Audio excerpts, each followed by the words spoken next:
देखो तुम उस टाइप के बच्चों में आते हो जो ना भाई ऐसा सोचते हैं, मतलब कि समझो कि तुम स्कूल जा रहे हो या तुम कॉलेज जा रहे हो और अचानक से ना भाई तुम्हारे स्कूल या कॉलेज में टेररिस्ट या तो ज़ॉम्बी अटैक हो गया और तुम भाई सबको बचा रहे हो, सबको बचाने की कोशिश कर रहे हो, कूल बनने की कोशिश कर रहे हो, हीरो बनने की कोशिश कर रहे हो। तुम्हें ऐसा लगता है कि भाई तुम टेररिस्ट को पकड़ पकड़ के मारोगे, ज़ॉम्बीज को पकड़ पकड़ के मारोगे और सबको बचा लोगे।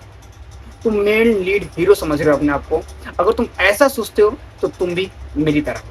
तो इसीलिए आज मैंने नेटफ्लिक्स पर एक सीरीज देखी जिसका नाम है एक्सो किटी सीजन 3। इस सीरीज को देखने के लिए लगभग आपको 4 घंटे के आसपास का टाइम देना पड़ेगा। इसके अंदर लगभग 8 एपिसोड है, हर एक एपिसोड की लेंथ लगभग आपको 30 मिनट के आसपास की देखने को मिलती है। तो अब क्या ये सीरीज तुम्हारे लायक है? तो आइए मेरे हीरो बताता हूँ। देखो अगर बात करूँ इसकी स्टोरी की, तो कोई स्टोरी सुनाने से पहले मैं तुम्हें एक चीज बता देना चाहता हूँ। अगर आपने सीजन 1 और सीजन 2 नहीं देखा तो स्टोरी आपको नहीं समझ में आएगी, लेकिन मैं आपको सीजन 1 का थोड़ा सा रिकैप दे देता हूँ कि सीजन 1 में क्या हुआ था। देखो सीजन 1 देखो क्या हुआ था कि मतलब कि एक जो लड़का होता है और एक लड़की होती है। लड़का जो है ना साउथ कोरिया में रहता है और लड़की ना भाई यूनाइटेड स्टेट में रहती है। लेकिन लड़की और लड़का ना भाई लॉन्ग डिस्टेंसशिप रिलेशन फॉलो कर रहे हैं, मतलब कि दोनों कपल है और लॉन्ग डिस्टेंसशिप फॉलो कर रहे हैं रिलेशनशिप। तो लड़की क्या करती है कि उसी के कॉलेज में ना भाई अप्लाई कर देती है पढ़ने के लिए और लड़की ना भाई चली जाती है सुमड़ी में उसके कॉलेज में सबको बता के। लेकिन उस लड़के को नहीं पता रहता कि भाई वो लड़की उसी के कॉलेज में पढ़ने आ रही है। अब वहां पर जाने के बाद जो कांड होता है वही सब जानने के लिए आपको इस सीरीज को देखना पड़ता है। देखो अगर बात करूँ उसकी सीजन 2 की स्टोरी की, तो कहानी दिखाएगी वहां पर जहां पर सीजन 1 का एंड होता है। मतलब कि भाई उन दोनों कपल्स का ब्रेकअप हो जाता है और तभी एंट्री होती है भाई एक लड़के की। मतलब एंट्री नहीं होती, उसका पहले से ही पास रहता है, बस खाली अपनी बारी का वेट कर रहा होता है। मतलब कि वो जो लड़का है ना उसी का दोस्त, मतलब कि वो दोनों कपल है तो जिसमें लड़का होता है ना उसी का दोस्त को ना भाई उस लड़की पे दिल आ जाता है, मतलब उसकी गर्लफ्रेंड पे दिल आ जाता है और वो ना भाई उस लड़की को ना प्रपोज भी मार देता है। लेकिन लड़की जो है उसको रिजेक्ट कर देती है।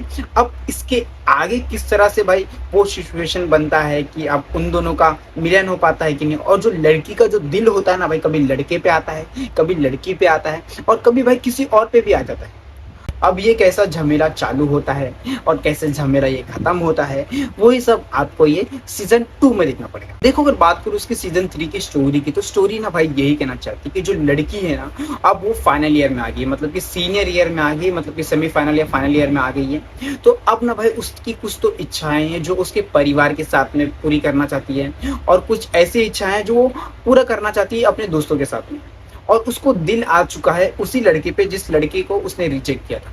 अब क्या उन दोनों की मुलाकात होती है और उसकी जो इच्छाएं हैं वो पूरी कर पाती है कि नहीं, और वो फाइनल ईयर में एंजॉयमेंट पूरी तरह कर पाती है कि नहीं, और जो वो चाहती है वो पूरा होता है या नहीं, वही सब जानने के लिए आपको इस सीरीज को देखना पड़ता है। देखो तो बात हुई सीरीज की स्टोरी कैसी है, लेकिन ये सीरीज कैसे, देखो सीरीज है ना भाई comedy drama romance rom com series है जो आपको ना इंजॉयमेंट प्रोवाइड करा देती है। लेकिन इसके अंदर आपको एक्शन वगैरह देखने नहीं मिलेगा, खाली ड्रामा ही ड्रामा देखने मिलेगा जो आपको ना भाई सीट से तो बांध के रखती है और हर एक एपिसोड में ऐसा कुछ ना कुछ हिंट दिया होगा जिसके वजह से ना भाई आपका सीरीज देखने का मन करेगा। सीरीज के अंदर आपका कैरेक्टर से भी कनेक्शन हो जाएगा अगर आपने सीजन 1 और सीजन 2 देखा होगा। तो सीरीज के अंदर जिस तरह से कॉमेडी डिलीवर की गई है हर एक सिचुएशन के अंदर, वो आपको हंसी तो दिला देती है और उस वजह से ना भाई आपका सीरीज देखने का भी मन करता है। सीरीज है ना भाई अच्छी सीरीज है, कॉलेज लाइफ वाली सीरीज है। अगर तुम्हें कॉलेज लाइफ वाली सीरीज देखना पसंद है, कॉलेज टाइप वाली सीरीज देखना पसंद है, तो सीरीज आपको इंजॉयमेंट प्रोवाइड करा देगी। अगर सीरीज से तुम ज्यादा एक्सपेक्टेशन लगा के सीरीज देखने बैठते हो, मतलब कि तुम ये चाहते हो कि उसके अंदर एक्शन भी हो,